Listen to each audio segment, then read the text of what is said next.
everyone and welcome back to my channel. I'm Chelsea and I do a lot of home style, vlogging, travel videos and also a lot of Disney videos. So if that's the things you sort of like, make sure you subscribe and stay tuned for this video. Today's video is going to be, as promised in one of my Disney vlogs, Eurotunnel sort of vlog review, because not gonna lie, at the end of a Disney day I did not have time to sit there and talk you through what I thought about the Eurotunnel. And it was my first time using the Eurotunnel and I really enjoyed it. So I thought I'd share with you what I did to prep, what I know you need to do now, and just give you some tips and advice on driving in France, because I know these sort of videos helped me when I was travelling there for the first time. So we got the Eurotunnel in January and our Eurotunnel was at 2:55 in the morning. It was a very early start and we got there for about 1 in the morning, just so we had enough time to get our bearings and everything. I probably wouldn't leave us that much time now I've done it once, but you can also sometimes get on an earlier Eurotunnel if it's a space available. I feel like I'm pointing with my pen a lot, sorry. But we didn't have that option because I don't think there's that many that run that early in the morning. Also, for reference, it was about £60 each way for our Eurotunnel price, which I don't think is awful considering how much flying and other options can be. And we got to Disneyland, we got to Paris at 4:30 in the morning, obviously because of the time difference. It only takes 35 minutes actually on the Eurotunnel. And then on our way back, we were scheduled to get the 23:20, so 20 minutes past 11 train. We actually managed to get an earlier one. I think it was about 11:15, that sort of time. And we got back, we were scheduled to get back at 22:55. So obviously because of the time difference, we actually would have got back earlier than we left in Paris, which is always messes with my brain a bit. But yeah, and we actually managed to get on one before, which was really good because again, we got there a bit earlier. And I wouldn't really mind doing that again because we were quite tired by that point anyway. And yeah, so the main thing is to remember when you're traveling to Paris via car is there's certain things that you need to pack. So I'm going to run through those things first. Some things are not necessities, but they are recommended. I didn't get all of those myself, but I'm going to read them all out for you so you have all the information.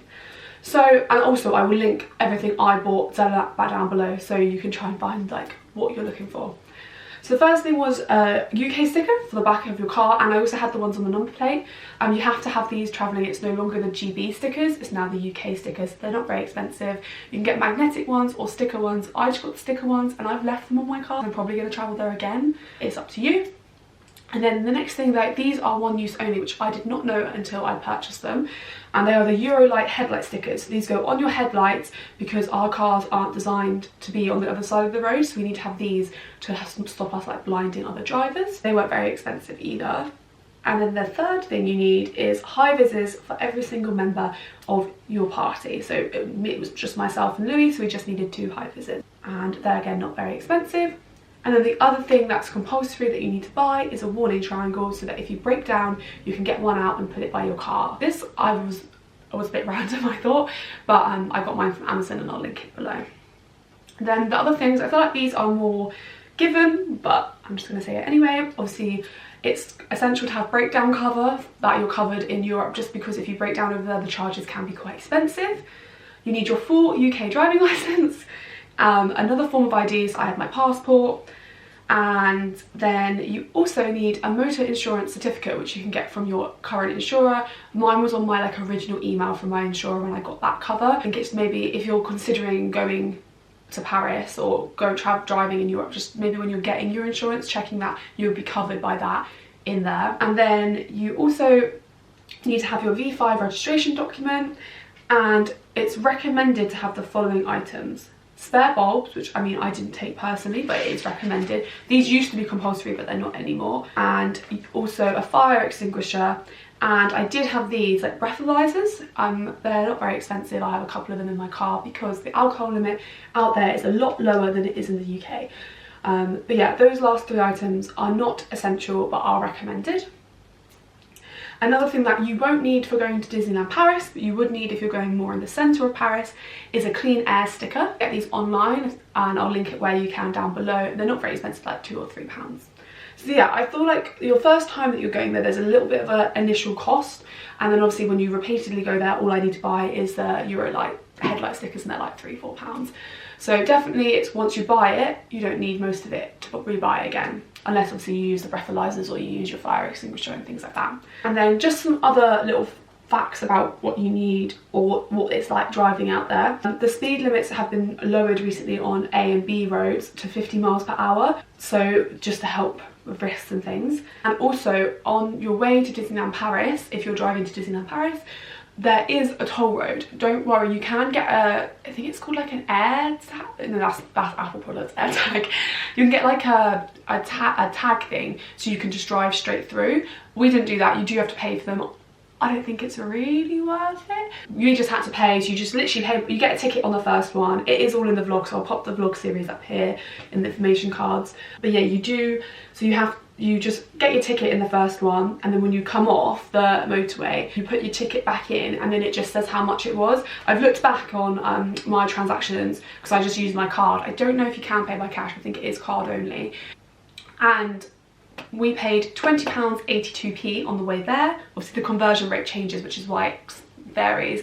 And on the way back, we paid £20.60p. So not really that big of an expense, especially when how cheap it is to get there. Then I was just wanted to go through some of how the process is when you got to the Eurotunnel. So we got there, as I said, it was very quiet, it was very early in the morning. Our experience can be completely different to how yours is if you travel later in the day. So we got there, went up to the machine, comes up, it scans your registration, the lead passenger will be on there, so it was my name on there. You go through, you have to say what type of car yours is, so mine's a diesel, then you have to confirm your number plate, confirm if you have any pets, and then it will print out a hanger that you put in your car, and then you go and sit in front of one of these screens, and it says like what you like. We were like K5 or something. It's like K5, like hot, like hang tight basically, or then it will say change to departing, and you drive over to the departures, and that's when you go through passport control and everything. But when you're waiting, you can get out your car, you can go in the services. There's not a lot was open when we were there, but there's toilets, there's a Starbucks, there's lots of restaurants, there's duty free, standard sort of airport duty free. And then you drive. It's really easy to follow. Also, there's so many people, you can follow everyone else. You go up to passport control, you do British passport control and French passport control on your departing side, so when you leave you don't have to do anything. The only question we got asked that I wasn't expecting was if we had over £1,000 in cash, which we didn't have, so we were fine, but that's just something to consider. I don't know the process, but you just have to declare it. And then what you do is you go through, and then you go up into this little section, and I don't think we had the full checks. I guess they must randomly select people or check you if they think so. They had this like probe thing, and they just had to put it on my steering wheel, and then like up and down the car, and they did that for like a few cars. And then we just went over to the French border control and went through all of that. And then you drive up, and it will have the numbers of where you need to go, and it will have small cars, big cars and lorries, and you go to whichever one is relevant for you. I have a small car. Then you wait, queue up, and then the barrier will lift up, and then you drive around, and then you drive onto the Eurotunnel. I was a bit scared for this, not gonna lie, but there's nothing to be scared about, especially if you have a tiny car like me. There's plenty of room when you're driving on that Eurotunnel. Obviously can't speak the same for like a massive coach, that would bloody freak me out. But yeah, so really simple. It was really easy process. And then you're on the Eurotunnel for about 35 minutes. You have to have your engine off and your windows cracked open, and it's 35 minutes. I would, however, just want to point out there's no signal down there. We didn't download anything ahead of time. If you want to watch like a little 30-minute episode, make sure you download it prior, just because there isn't any signal on the Eurotunnel. Yeah, and it's a great time to have a quick nap before that long Disney day. Kind of everything that happened when we were on the Eurotunnel. We got off the other side, it was smooth sailing. Not gonna lie, when we got off I was petrified, because I've never driven in France before, and it was completely fine. Like, it took maybe like a couple of minutes to get used to it. Obviously on the motorways you're like going off this way, and the outside lane is the slow lane and the inside lane is the fast lane. It just took like 5-10 minutes to get used to it, and then after that it was smooth sailing. If you're driving to Disneyland Paris, it's literally all motorways until you get to the last half an hour of the journey.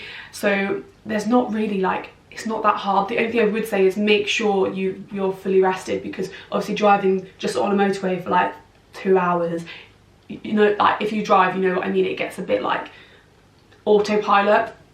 And it wasn't busy, we hit no traffic, but that could be because we got to so we got off the Eurotunnel at 4:30 and got to our I got to Disneyland Paris at 8:22, so 4:30, 5:30, 6:30, 7:30. So it took about just under 4 hours because we stopped off to get petrol. So I don't think that's awful. And that was when we were parked up as well, like we'd checked into like the car park and everything. So it was probably more like 3.5 hours, to be honest, which I don't think is awful at all. I used the Waze driving app. I'll pop a picture of like what it looks like here.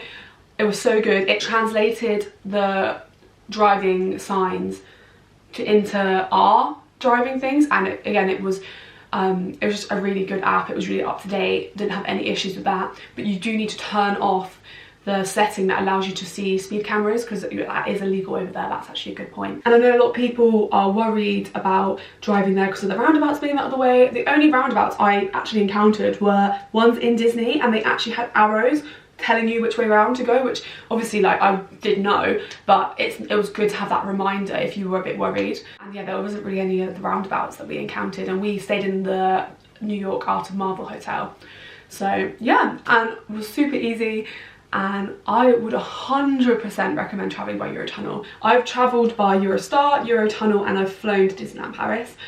Eurostar is also very good. I think if you don't drive, that's probably the best option, just because it's still straightforward. However, it can get pricey if you're going straight to Disneyland Paris. So I would do the one where you go to Central Paris if you're on a budget, and then get the train from there. But that adds on another step, and that's what I like about this, is you're in your car. Yeah, you have to get on some transport to get you there, but you're in your car, you're on your own terms. You can stop when you want to, or you don't have to stop. We didn't stop apart from to fill up. And that's just my personal decision when I'm driving. If you're in your car, like you're on your terms, you're not waiting for anyone else, you're not on someone else's schedule, you're not waiting for a taxi, you're not waiting for a bus, you're not waiting for a train, and that's what I really liked about it. And the flying as well. When we flew in summer, it was such a palaver. Like it literally, like the airport took so long. We had the magic shuttle to the airport, and it wasn't good. It took so much longer than anticipated. You weren't having a guaranteed seat. Like it's just, the faff of it wasn't worth it, and it was so much more expensive, like double the price of how much we paid. And also I liked how it was, as long as everything fit in my car, like you could take anything you wanted. We took food with us for breakfast, we had things like that with us. Also, when you're buying things out there, if you're buying valuable like or crackable items like mugs, Christmas decoration, like they have the big ornaments in Disneyland Paris, you're not restricted on what merch you want to buy.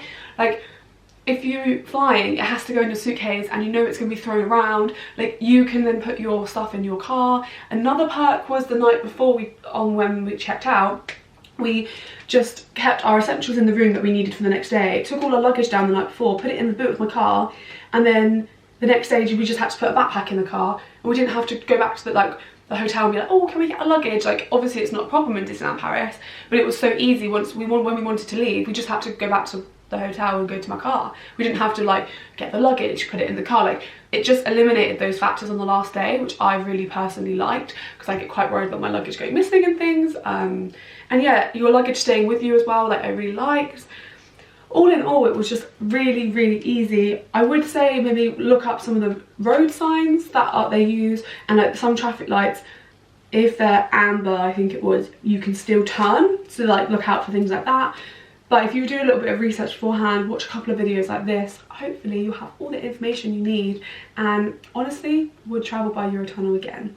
So yeah, and obviously some people have good experience, some people have bad experience. Obviously I've not had a good experience with flying, so that's why I do this. But yeah, if I haven't covered anything that you want to know the answers to, make sure to pop that in the comment section below. And if you've travelled by Eurotunnel,